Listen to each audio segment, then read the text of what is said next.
Bonjour et bienvenue pour cette nouvelle vidéo Technics. Parmi les demandes souvent lues dans les forums, il y a ce qui a trait à la ventilation d'une unité centrale. Avec l'envolée de la consommation des PC, en particulier des cartes graphiques, la question de la dissipation des watts est de plus en plus prégnante. Et comme le sujet est extrêmement vaste, on va ici se concentrer sur les ventilateurs de boîtier, plus exactement comparer trois configurations. L'une avec 2 ventilateurs de boîtier, une autre avec 3 et la dernière avec 4. Laquelle de ces configs proposera le meilleur rapport performance-bruit? Réponse en fin de vidéo.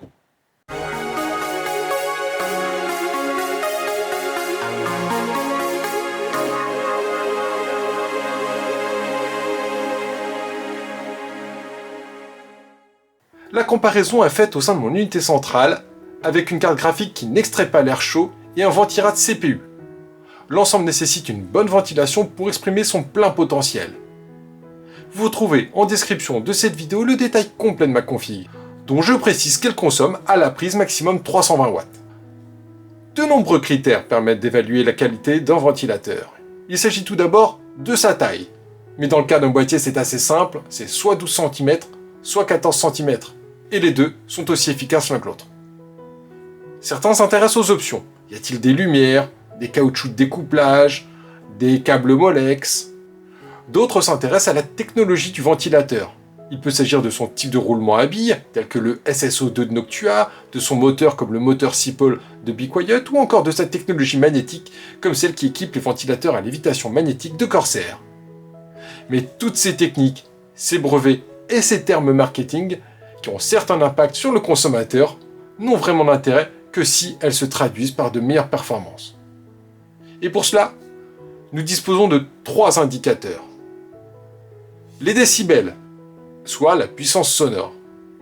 La pression statique, soit la capacité à pousser l'air, y compris face à un obstacle de type radiateur ou filtre anti-poussière.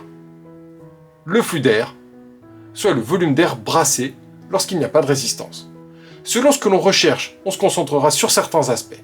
Volontairement, je n'évoque pas ici la fréquence de rotation, car en tant que telle, elle ne signifie rien qui ne se retrouve déjà dans les décibels, la pression statique et le flux d'air. Pour un ventilateur de boîtier, généralement on a tendance à privilégier le flux d'air, tandis que pour un ventilateur de radiateur de water cooling, on privilégie davantage la pression statique. Reste la troisième option, le ventilateur intermédiaire. Typiquement, c'est le ventilateur d'extraction au dos du boîtier, qui est placé entre la grille arrière du boîtier et le radiateur du processeur.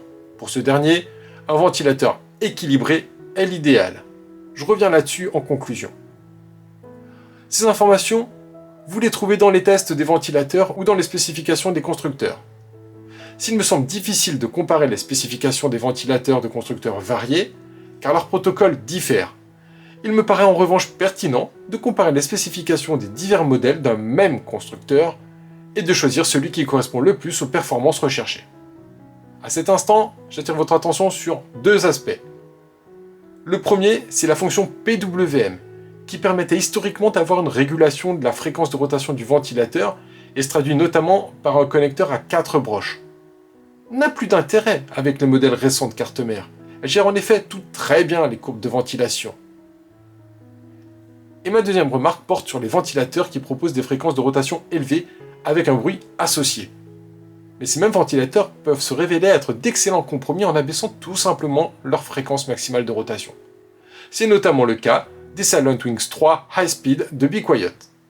Pour ma part, j'ai un faible pour 2 modèles, les Silentwings 3 de Be Quiet et les NFS12A de Noctua, dont vous trouvez ici la boîte. Dans mon boîtier, j'ai placé les Noctua, car leurs accessoires Chromax sont un atout esthétique appréciable, mais franchement, on est dans le détail. Pour les tests, voilà comment je vais procéder. Je vais faire tourner 3 des marques TimeSpy avec 3 modes de ventilation différents. Le premier mode n'utilisera que les ventilateurs du haut. Le deuxième utilisera les ventilateurs du haut, plus celui du milieu en entrée.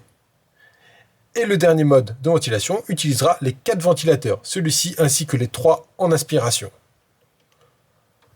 On verra ainsi s'il y a un impact favorable sur les températures et les nuisances sonores quand on ajoute des ventilateurs. Voyons tout de suite les benchmarks. La découverte de ces benchmarks m'a vraiment surpris. je m'attendais à des résultats beaucoup plus significatifs. Là, que l'on ait 2 ventilateurs, 3 ventilateurs ou 4 ventilateurs, on obtient sensiblement les mêmes performances. Les performances sous 3D Mark sont équivalentes et les températures du GPU ainsi que du CPU restent presque les mêmes. On arrive à gagner toutefois 1 degré en passant de 2 à 4 ventilateurs. Là où on gagne un petit peu plus, c'est sur la fréquence de rotation des ventilateurs, puisqu'on passe de 1021 tours par minute en moyenne sur 2 ventilateurs à 901 tours par minute en moyenne sur 4 ventilateurs. Dans les faits, ça se traduit effectivement par une légère baisse du volume sonore, mais c'est presque imperceptible tellement c'est ténu. La prochaine modification que je pourrais apporter à mon unité centrale serait de remplacer le Noctua NFS12A qui est en extraction par un Noctua NF-A12X25 dans sa version Chromax qui sort autour de mi-2021. C'est un ventilateur qui propose une meilleure pression statique et qui est donc certainement plus adapté à cet emplacement.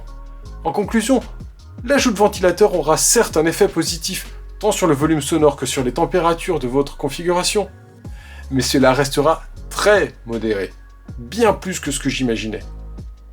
La présence de 4 ventilateurs est un idéal coûteux. L'achat raisonnable consiste plutôt à remplacer des ventilateurs de boîtier standard par 2 ventilateurs haut de gamme. Et vous, dites-moi en commentaire quels sont vos ventilateurs coup de cœur. J'espère que cette vidéo vous a plu, un pouce levé fait toujours plaisir, n'hésitez pas à vous abonner et à bientôt sur Technics.